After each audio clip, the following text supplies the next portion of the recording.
Le mouvement de femmes chrétiennes de l'Église évangélique au Tchad a été effectivement créé dans les années 1959 avec la mise en place de l'alphabétisation fonctionnelle en langue gambaye appelée Kuduraka. Préoccupés par le taux d'analphabétisme très élevé dans notre pays en général et au niveau des églises en particulier, les responsables de l'époque ont instauré très tôt cette formation des adultes au sein des différentes communautés chrétiennes de l'Église évangélique au Tchad en vue de favoriser la lecture et la compréhension de la parole de Dieu. Cette formation a mobilisé un nombre considérable de femmes chrétiennes qui petit à petit vont constituer dans leurs églises des groupes d'études bibliques qui déboucheront sur des mouvements organisés des femmes au service du Seigneur. Mais il a fallu attendre 20 ans plus tard pour qu'une organisation chrétienne puisse voir le jour au niveau du bureau général de l'EET par la création du département de la femme. Au regard de ce mouvement général d'organisation de femmes chrétiennes de l'Église évangélique au Tchad, celles de l'Église évangélique numéro 2 Foyer Fraternel ont décidé, après les événements de 1979 qu'a connu le pays, de créer l'Union de femmes chrétiennes en octobre 1983. De sa création à ce jour, 9 présidentes se sont relayées à la tête de l'UFC. Il s'agit de Mesdames Djangbe Suzanne, Feu Ndoko Sarah, Oumar Nathalie, Païmi Esther, Rebey Rachel, Feu Ngaradje Jeanne, Ngarndigina Naïsem Sila, et enfin Dr Kamsol Nagorngar Angéline. Madame Païmi Esther et Djangbe Suzanne nous racontent la genèse de ce mouvement. Je suis Madame Païmi Esther, ex-présidente du mouvement des femmes de l'église numéro 2 du foyer fraternel.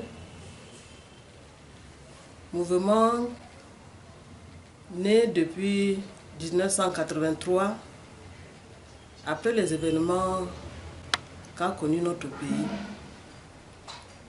On était dispersés et on est revenu reconstituer, n'est-ce pas, l'église.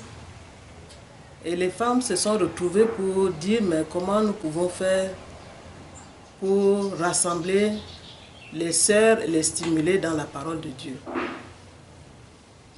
Donc en 1983, quand nous nous sommes retrouvés, il n'y avait pas assez de femmes. Mais la poignée qui était là a réfléchi dessus. Alors, on a mis en place le mouvement appelé UFC. On lui a trouvé un nom. D'habitude, c'est les femmes de charité.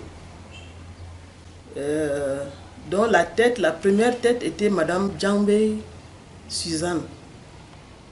C'est elle qui a été la première présidente de l'UFC. Elle y est restée jusqu'à ce que notre sœur Feu Madame Ndoko Sarah prenne le relais. Elle a pris le relais jusqu'à un certain moment, donc elle a trouvé, elle dit mais on va comme ça, comme des aveugles, il faut qu'on se trouve l'hymne et le mot d'ordre de l'UFC. C'est comme ça qu'elle nous a trouvé, n'est-ce pas, un cantique et un texte, n'est-ce pas, pour pouvoir chanter et réciter le mot d'ordre. Le chant de victoire 223, qui est l'hymne, et Philippiens 2, 1 à 4, qui est le mot d'ordre. Nous avons travaillé jusqu'à ce moment et la sœur Nathalie Oumar, notre sœur est encore là, mais elle n'est pas au Tchad, elle est aux États-Unis. Elle a pris le relais, elle a continué. Quand il y a eu la guerre de 79, chacune de nous est parti un peu partout, puisque beaucoup de nous étions toujours au foyer avant 79. Et après, quand il y a eu la guerre, certains sont allés au sud, Donc moi-même, j'étais allée au sud Moundou Doba, puisque mon mari était en poste là-bas. Et d'autres sont allés un peu au Cameroun, en tout cas un peu partout. Et il a plu à Dieu que nous revenions de là où nous sommes allés chacun de nous. Et un dimanche après le culte à l'église du foyer, de bouche à oreille, certaines femmes ont dit qu'il faut que nous nous retrouvions parce qu'elles ont quelque chose à dire. Et c'est comme ça que certaines sont décédées, certaines sont encore en vie. Parmi celles qui sont décédées, il y a Mme Marie-Madeleine Yakete, il y a Mme Mundari Ketan, et beaucoup sont encore là. Et voilà, elles nous ont fait comprendre que là où elles étaient, à l'étranger, un peu partout, il y avait des femmes dans les églises qui se regroupaient en associations et tout ça, et chez nous, ça n'a jamais existé. Donc, nous avons dit que c'est une bonne idée. Et moi, je leur avais proposé, en ce temps, le secrétaire du conseil d'anciens, c'était le défunt Gardigna Jérémy. J'ai dit, il faut que nous demandons au conseil d'anciens par son intermédiaire s'ils peuvent nous montrer le statut. C'est par rapport au statut de l'Église que maintenant, nous allons d'abord faire les règlements intérieurs. Nous ne pouvons pas travailler comme ça. Tout le monde était d'accord et j'ai demandé à chacune d'elles, quand vous rentrez chez vous, écrivez quelque chose. Faites un projet, même si c'est 1, 2, tout ça, pour après qu'on forme les chapitres. Et une semaine après, moi, j'étais revenue avec le règlement intérieur. J'avais tout fait, le règlement intérieur au complet. Et je leur ai proposé ça, j'ai lu. Il y a eu un peu de coquilles qu'on a rangées et tout le monde était d'accord à l'unanimité. Et elles ont dit que c'est moi qui devrais être la présidente. C'est une lourde tâche. Le travail du bon Dieu, c'est pas facile. J'ai accepté. Et quelque temps après, le conseil d'anciens de l'église nous a, pendant le culte, à l'issue du culte, pendant le culte, nous a bénis. Et c'est comme ça que nous avons commencé à travailler. Tour à tour se sont succédés à la tête de ce mouvement plusieurs présidentes. Elles nous racontent leur parcours. Bonjour mes sœurs, je vous remercie sincèrement pour l'honneur que vous me faites de dire quelques mots pour la célébration du 40e anniversaire de l'UFC. Je voudrais rendre grâce à Dieu pour sa fidélité envers l'UFC depuis sa création jusqu'à ce jour. Nous devons rester éveillés, car tout nous montre que nous sommes à la fin des temps. Mes sœurs, prions sans cesse et méditons la parole de Dieu tout le temps, car elle est notre nourriture spirituelle. Que Dieu, dans sa grâce, façonne, utilise et bénisse l'UFC pour la gloire de son Saint-Nom, au nom puissant de notre Seigneur et Sauveur Jésus-Christ. Amen. Une fois de plus, mes sœurs, je vous remercie de tout cœur. Après Nathalie, c'est moi qui ai pris le relais. J'ai pris le relais en 1994 jusqu'en 1998. Jusqu'en 2000, 2002, et ensuite, Madame Réveil, Rachel, a repris également le relais. Quand elle a pris le relais, je suis encore revenue à la présidence. Après moi, c'est Ngaragé Jeanne. Paix à son âme, elle est décédée aussi. Elle n'est plus là. Après Ngaradje Jeanne, c'était maintenant Naïsem, Madame Gardigna. Mais les objectifs, n'est-ce pas, il y a les objectifs globaux et spécifiques. Les globaux, c'est l'évangélisation, c'est témoigner, n'est-ce pas, de notre foi à beaucoup de personnes, à ceux qui ne connaissent pas le Seigneur. Donc c'est ça, les objectifs globaux. Mais spécifiques, c'est l'enseignement, n'est-ce pas, à nos sœurs, par des études bibliques, les formations, les séminaires. Mais il y avait également des difficultés. Les difficultés, c'est que dans mon temps, dans tout le temps que nous avons passé, chacun a pris le relais, mais il y avait des difficultés d'adhésion à l'UFC. Les jeunes filles ne veulent pas venir adhérer à l'UFC. Bon, on les comprend parce qu'elles sont à la chorale, à la GIA, au groupe de jeunes, tout ça. Mais cela n'empêche qu'elles viennent quand même voir. Tant qu'elles ne sont pas responsables dans ces mouvements, elles peuvent toujours venir. Sans être responsables, n'est-ce pas, à l'UFC. Voilà un peu les difficultés que nous avions. Dieu nous a soutenus, Dieu m'a soutenu jusqu'en 1998. J'étais élue présidente de l'UFC, Union des femmes chrétiennes du Tchad. Donc dans le règlement intérieur, le mandat, la durée de mandat, c'est 4 ans. J'étais élue présidente. Pendant mon mandat, nous avons réfléchi et nous avons dit, mais les orphelins seulement, on les soutient avec des cahiers et puis les petits avec du lait, tout ça. Mais il faut aussi aider les mamans veuves qui ont la charge des orphelins. Bénis le Seigneur pour la relève qui se passe bien et surtout l'équipe actuelle du comité de l'UFC et plus particulièrement ma fille docteur Nouba Angélique qui est, je peux dire, c'est une visionnaire. Donc elle nous excite à mieux attraper ce mouvement. Donc je bénis le Seigneur pour les efforts que ce comité actuel est en train de mener. C'est grâce à leur stratégie que nous sommes en train de parler de l'UFC actuel. Donc ça fait déjà 40 ans. 40 ans, c'est pas 40 jours. Hein. 40 ans, c'est beaucoup.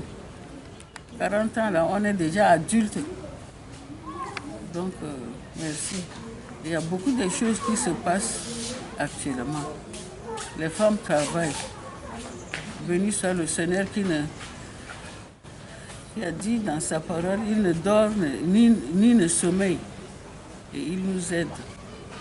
Nous sommes infiniment reconnaissants. Je vous remercie. J'ai eu à diriger ce mouvement des femmes au niveau de l'ET2, IFC, Union des femmes chrétiennes. C'est à partir du 7e mandat que on a pris la fonction du comité dont j'avais ma vice-présidente, Madame Saleh Jacqueline. Et après le premier mandat, on a renouvelé le bureau. Après 4 ans, nous avons encore dirigé. Et entre-temps, c'est Madame Mornaji J.D. Céline qui m'a secondée. Nous avons cheminé ensemble. Pendant les 8 années, c'est Madame Jacqueline Saleh et Mornaji. Avec Mornaji, nous avons fait le 3e mandat qui s'est arrêté à 3 ans depuis 2021 qu'on a cédé le bureau à ce nouveau comité. Nous avons eu beaucoup de difficultés en notre temps, mais le Seigneur, dans sa grâce, nous a soutenus. Comme c'est lui qui nous a choisis, il nous a équipés aussi. Nous avons eu à recenser les biens matériels du mouvement depuis le début, et ce qui nous a aussi permis à réaliser certains des projets. Nos terrains acquis, on a eu à mettre un point d'eau à Kilouti qui sert jusqu'à maintenant. Nous avons aussi construit un bâtiment sur le terrain de Kamda. Et de temps en temps, on organisait des campagnes d'évangélisation autour de ce bâtiment construit. Je suis Madame Talo Alberti, membre de l'Union des femmes chrétiennes UFC de l'Église du foyer fraternel. Et c'est depuis 94-15 que j'ai adhéré à ce mouvement. Et en 2016, Dieu m'a fait grâce d'être dans le comité qui dirigeait ce mouvement. Et j'étais la vice-présidente dans un premier mandat avec la sœur Rachel Rébé pendant 4 ans. Et le second mandat, j'étais revenue encore avec la sœur Esther Paini. Mais avec la sœur Esther Paini, c'était la sœur Anne Moussa qui était la vice-présidente. Mais quand ils étaient rappelés dans leur pays en Centrafrique, le comité m'a fait appel. Je suis revenue encore à la vice-présidente pour assumer ce mandat avec la sœur Esther Paini. Je suis repartie encore dans le comité qui pilotait ce mouvement des femmes avec la défunte sœur Jeanne Garadje. Et après son rappel par le Seigneur, la sœur Naïsem était revenue au comité et je suis revenue encore dans le comité qui pilotait ce mouvement des femmes avec la sœur Naïsem jusqu'à ce que la sœur Angéline Noubangombe soit à la présidence maintenant. Donc je voudrais rendre grâce à Dieu pour ce temps que j'ai passé dans ce comité, parce que c'est une grâce que le Seigneur m'a faite. Et je voudrais dire merci à mon Dieu. En ce qui concerne les défis et les difficultés, comme dans tout mouvement, il y a toujours des difficultés. Et notre plus grand défi a été d'avoir nos cadettes, nos filles avec nous. Mais ça n'a pas été facile. Dieu nous a fait grâce quand même à avoir quelques-unes avec nous. La preuve en est que la présidente actuelle est plus jeune que nous, d'autres qui avons piloté ce mouvement dans les mandats précédents. Donc nous rendons grâce à Dieu aussi. Je m'appelle Beladinga Rachel.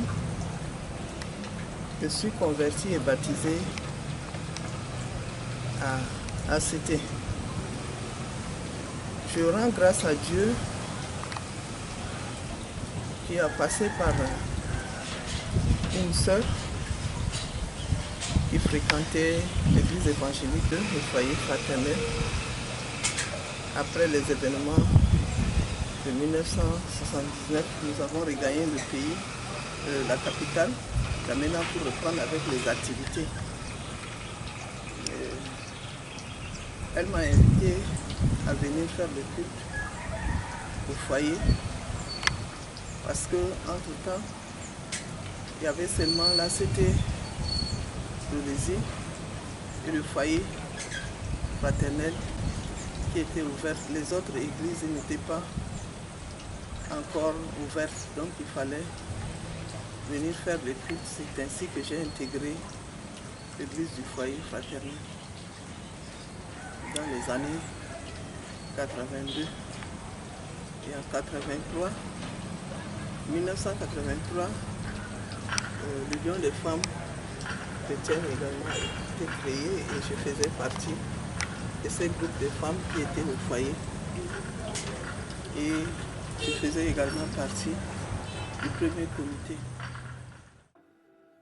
L'UFC œuvre activement à renforcer l'amitié, la solidarité, la fraternité en Jésus-Christ avec les femmes des autres églises. Initie et développe les relations de collaboration et de coopération avec les organisations sœurs poursuivant les mêmes objectifs. Contribuer à améliorer la vie des membres de la communauté par le financement des micro-projets de développement en leur octroyant des microcrédits. Assister les malades, les familles éprouvées, les veufs, les orphelins, les prisonniers. Elle assure la prise en charge des jeunes orphelins sans moyens. Madame Djeraro Priscille et Delphine Domaya nous parlent d'Adiosmo. Adiosmo est né à partir d'une tragédie que nous avons vécue à l'église du foyer fraternel. Je n'ai pas l'année exacte, mais à ce moment-là, nous avions perdu un ancien de l'église dans un accident de circulation. Et sa femme et ses enfants étaient... Enfin, c'est une jeune famille. Donc les enfants étaient à l'école primaire, mais dans une école privée. Alors il fallait trouver une solution pour pouvoir maintenir les enfants à l'école jusqu'à la fin de l'année. C'était l'objectif que nous nous étions fixés. J'ai donc suggéré que des femmes, pas nécessairement membres de l'UFC, mais toutes les femmes de l'Église, on a fait un appel pour qu'elles puissent cotiser pour subvenir aux besoins de cette petite famille. La mère étant venue de Garoua, elle est tchadienne, mais elle a vécu à Garoua. Donc jusqu'à la fin de l'année, pour que les enfants puissent repartir avec leur mère au Cameroun. Donc on a fait cela sur quelques mois. Il y a aussi des hommes qui ont contribué, ce n'était pas seulement des femmes. Donc c'est l'ancien Babma qui était chargé de la gestion de cette cagnotte-là qu'on a lancée. Et à la fin de l'année, lorsque tout est fini et que Babma nous ait rendu compte, à la réunion, une des réunions des femmes de l'UFC, c'était Catherine Gariadji qui avait suggéré qu'on n'arrête pas ce projet-là. Justement, l'un des défis à ce moment-là était comment choisir les orphelins sans moyens. Il y a beaucoup d'orphelins. Il fallait travailler sur les critères pour pouvoir faire le choix. Et nous avons travaillé ainsi. Nos premiers partenaires, c'est René Tchad, qui nous a donné un peu d'argent pour donner aux enfants, payer leur scolarité et leur permettre d'étudier. Il y a aussi l'UNICEF qui nous a assistés en nous donnant un peu des dons et une moto pour le suivi des orphelins. L'ambassade des États-Unis nous a donné des machines pour pouvoir, des machines à coudre, je crois une dizaine, parce que nous voulions que Adiosmo puisse être financièrement indépendant. C'est ce projet qui n'a pas tellement réussi. En ce qui concerne MCC, quand MCC a été intervenu, personnellement, je n'étais plus dans le groupe parce que nous avons passé la main à une autre équipe. Donc je ne peux pas dire quelque chose de grande chose sur MCC. Voilà comment Adiosmo est né. C'est par une décision du Conseil d'anciens qu'en mars 2008, on nous a fait confiance pour nous confier la responsabilité, la gestion de Adiosmo. Quels sont les objectifs de Adiosmo? C'est assurer l'inscription des orphelins, fournir aux orphelins l'assistance en matière scolaire, assurer la prise en charge des frais médicaux, habits et céréales. Et tous ces objectifs, pour les atteindre, il faut des moyens. Il faut des moyens pour les atteindre. Et nous avons eu comme en 2008, quand nous étions venus, nous avons eu comme partenaire privilégié MCC. Et avec MCC, nous avons réalisé beaucoup de choses de 2008 à 2015. Nous avons, dans un premier temps, assuré l'inscription des orphelins. Nous avons fonctionné jusqu'en 2015 parce que, en ces temps, il y a notre partenaire qui nous finançait de temps en temps. Et arrivé jusqu'en 2015, ils nous ont relâchés. Pour les orphelins, il y a des critères. Il faut une demande manuscrite. Au vu de cette demande manuscrite, nous sommes obligés de sélectionner. Si les deux parents ne sont pas là, nous privilégions ces enfants. Quelquefois, nous privilégions les filles par rapport aux moyens qu'on dispose également. Dieu merci, nous avons poursuivi cette œuvre jusqu'à 2015. Et Dieu a permis à ce que l'année passée, les choses ont repris. Et nous lui rendons grâce pour ce qu'il a fait pour nous.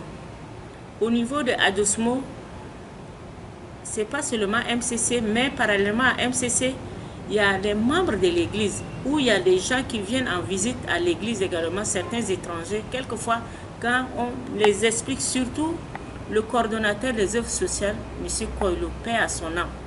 Et il y a aussi nos frères, le fidèle de l'église. Nous allons citer la chorale internationale, notre frère également, de Goltar Arma. S'il n'y a pas assez de gens qui viennent vers nous, c'est qu'ils n'ont pas compris ce qu'on est en train de faire.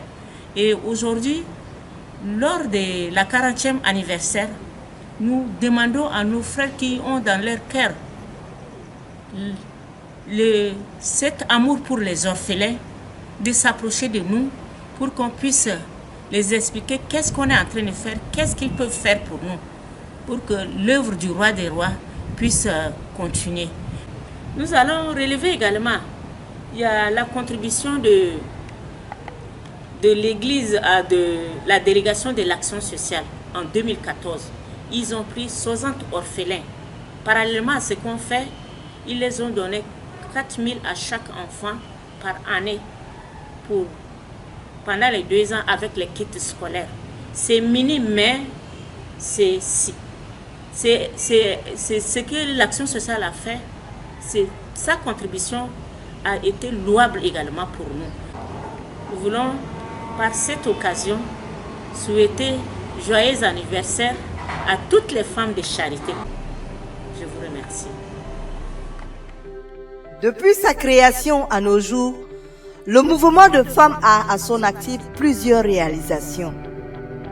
Suivons la présidente en fonction. Bonjour, je suis Dr Kemsol Nagwangar Angéline, beaucoup plus connue dans le milieu de l'église sous le nom de Madame Lubangombe. Donc, je suis la présidente des femmes de charité, l'Union des femmes chrétiennes, UFC, de l'église numéro 2, foyer fraternel. Donc, ça fait 2 ans que je dirige le mouvement. Je suis donc la présidente en exercice de ce mouvement, 8e présidente ou bien 9e, parce qu'il y a une qui est revenue 2 fois. Comme mes prédécesseurs l'ont déjà dit, je m'appesantis beaucoup plus sur les réalisations de l'Union des femmes chrétiennes. C'est vrai que l'union a fonctionné avec des hauts et des bas. C'est vrai que nous sommes des femmes chrétiennes, mais l'œuvre humaine n'est pas toujours parfaite. Nous avons beaucoup plus mis l'accent d'abord sur la construction spirituelle des femmes, à travers l'organisation des études bibliques, à travers l'organisation des exposés débats, à travers l'organisation des thèmes variés sur l'enseignement de la parole de Dieu. Donc l'accent est d'abord mis sur la parole de Dieu. C'est ça notre base. Maintenant, outre la parole de Dieu, nous sommes aussi des femmes dans la société. Donc tout ce qui concerne les femmes nous intéresse. C'est pourquoi beaucoup de thèmes relatifs à l'art culinaire, comment préparer différents mets de la société, que ce soit du Tchad ou d'ailleurs, on a appris ça au sein de cette église. On a appris aux femmes à préparer, également à transformer les produits locaux. Nous avons suffisamment de produits locaux. Nous leur avons appris, surtout pendant la célébration de la journée de la femme et la semaine nationale de la femme instituée par l'État tchadien. Nous profitons de ces journées-là pour faire appel aux femmes entrepreneurs qui viennent apprendre à nos femmes à transformer les produits locaux. Nous leur avons appris par exemple à transformer la tomate en période de tomates fraîches. Comment on peut transformer cela en confiture, en plusieurs autres sous-produits. Il en est de même pour le gingembre, pour l'oseille, pour tous nos produits qui se gâtent chaque année, les mangues, etc. Donc la transformation des produits locaux pour mettre en valeur la femme au lieu qu'elle croise les bras et attendre tout de long parce qu'elle n'a pas étudié, parce qu'elle n'a pas été loin dans les études. Il faut qu'elle apprenne à se prendre en charge. Les autorités même veulent que les femmes se prennent en charge. Chaque année, on parle de l'autonomisation des femmes. Donc on dit que la femme chrétienne aussi ne doit pas croiser les bras. Donc c'est pourquoi on a mis l'accent sur l'autonomisation des femmes en leur apprenant la transformation des produits locaux. Autre chose encore, nous leur enseignons la santé de la reproduction. Il faut que la femme connaisse son corps. Comment prendre soin de ses enfants. Comment connaître les jours où elle peut tomber enceinte, etc. Comment pratiquer même l'hygiène en période menstruelle, ainsi de suite. Donc nous apprenons aux femmes et aux jeunes femmes à connaître leur corps, à se prendre en charge aussi bien sur le plan de la santé de la reproduction que sur le plan des maladies transmissibles. On leur a appris à reconnaître le VIH, le VIH-Sida, le cancer, etc. et à les traiter et surtout comment les éviter aussi. Comment faire, comment se protéger. On leur a enseigné ces choses-là. On leur a enseigné également qu'est-ce qu'on entend par la nutrition, comment avoir une bonne alimentation. Et pour soi-même, pendant qu'on est enceinte, si on est en ménopause, quand on a des enfants en bas âge, comment les nourrir, comment prendre soin de ses enfants, de sa maison, de son mari. On a enseigné ces choses-là aux femmes. On leur a également enseigné les droits et les devoirs de la femme. Oui, nous sommes des femmes. Donc quand on parle de violence basée sur le genre dans le pays, cela nous intéresse aussi. Parce qu'il y a des femmes qui elles essayent peut-être de cacher des choses. Donc on fait venir les professionnels des droits de l'homme, les avocates et autres qui viennent enseigner aux femmes à connaître leurs droits. Mais en plus de leurs droits, il faut aussi qu'elles connaissent quels sont leurs devoirs. Connaître ses droits, c'est bien. Mais connaissent également ses devoirs en tant qu'enfant de Dieu, c'est aussi mieux pour les pratiquer. Donc ça, ce sont des choses pratiques qu'on apprend aux femmes. Maintenant, autre réalisation concrète que nous avons, l'UFC a pu acquérir 2 terrains. Nous avons un terrain qui est à Kanda. On a fait une petite construction là-dedans. Il y a des locataires là-dedans. Nous avons également un autre terrain à Kilouti. Ce terrain-là, il est encore nu. Nous avons mis sur place une caisse d'épargne et de crédit. Malheureusement, l'homme est ce qu'il est. Il y en a qui ont pris des crédits qui n'ont pas remboursé. Donc la caisse est tombée comme ça en faillite. Maintenant, en ce qui concerne les perspectives, comme je disais tantôt que nous avons des terrains, nous voulons les mettre en valeur. Nous avons déjà construit 2 chambres salons sur le terrain de Kanda. Nous voulons transformer cela en une école maternelle. Donc ça, c'est des perspectives. Sur le terrain de Kilouti aussi, nous avons le projet de construire un centre d'accueil Donc ça, ce sont nos perspectives. Nous avons également l'intention d'avoir une petite boutique à l'église pour que les gens puissent, à la sortie du culte, avoir de l'eau et des jus. Nous avons également un projet d'achat de bus qui date depuis longtemps et on espère qu'on va le réaliser cette année. Également, un autre projet, c'est la révision du règlement intérieur qui ne s'adapte plus à nos réalités actuelles, ainsi que l'évangélisation par amitié auprès des jeunes femmes démunies qui viendront accoucher dans les hôpitaux mère-enfant et l'hôpital de la Liberté. Nous avons l'intention de nous approcher de ces jeunes femmes-là qui sont complètement démunies, mais qui ont quand même le courage de venir accoucher dans une maternité. C'est une façon non seulement d'évangéliser, mais surtout d'encourager aussi les femmes à venir accoucher dans les hôpitaux, dans les maternités, pour lutter également contre la mortalité maternelle et infantile. Donc là, ce sont nos perspectives actuelles et nous pensons les mettre en œuvre dans les 2, 3, 4 ans. En tout cas, avant 5 ans, on espère quand même qu'on va réaliser toutes ces choses-là. Voilà ce que nous avons comme activité réalisée et comme perspective. Sinon, nous voulons remercier l'Église qui prend vraiment à cœur les activités de l'Union. Rien que nous autoriser déjà à avoir un dimanche par mois pour les offrandes, même si peut-être ce n'est pas tout le monde qui le sait, mais ces offrandes, c'est ça ce qui nous permet de soutenir Adjosmo, la prise en charge des orphelins. Donc c'est important de le rappeler. Et l'Église nous accorde déjà un dimanche par mois dans l'Église. C'est une occasion de leur dire merci. Toutes les activités que nous réalisons, c'est avec le soutien de la communauté. Merci à la communauté de l'ETD, l'ETD Foyer Fraternel. Merci au conseil. Merci à toute la communauté. Merci à tous les mouvements. Que le Seigneur bénisse l'UFC. Que le Seigneur bénisse chacun. Au nom de Jésus. Amen. Je vous exhorte, mes sœurs, à ne pas laisser le désespoir vous anéantir. Même si vous ne comprenez pas, et la plupart du temps, nous ne comprenons pas ce qui se passe, vous pouvez trouver la consolation en lui. Relevez la tête. Tournez les yeux vers le Seigneur. Il vous aime. Dieu a toujours en réserve des merveilles. Laissez-le agir. Laissez-vous surprendre par son amour. Laissez-vous surprendre par sa grâce. Bénissez-le pour ses plans merveilleux. Laissez la paix divine vous envahir. Fortifiez-vous. Prenez courage, car l'Éternel Dieu est avec vous, quelles que soient les circonstances de votre vie. Et il agira. Voilà ce que je voulais partager avec vous. Que le Seigneur vous fortifie ensemble, vous instruise ensemble, qu'il vous fasse du bien ensemble, qu'il vous fasse grâce pour que votre groupe persévère encore, s'affermisse encore davantage.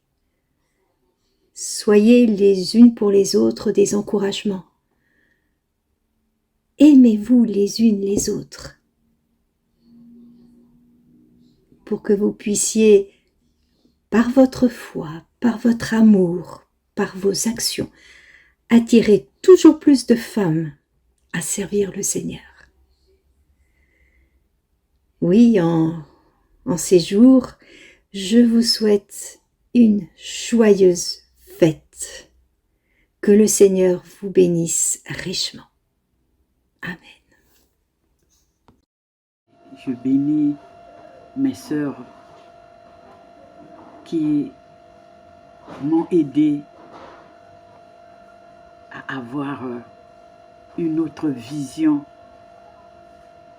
de servir le Seigneur au sein du mouvement des femmes. Avec mes sœurs, j'ai appris aussi à préparer certaines recettes. Merci Pour finir, je dirais que vraiment que Dieu vous soutienne. Et je vous encourage à demeurer dans cette unité et à persévérer dans le service de Dieu jusqu'au retour de notre Seigneur Jésus-Christ. Passez une bonne fête. Que le Seigneur bénisse l'UFC, que le Seigneur bénisse le peuple de Dieu du foyer fraternel qui est notre grande famille, et que Dieu bénisse également le corps de Christ du Tchad. Merci.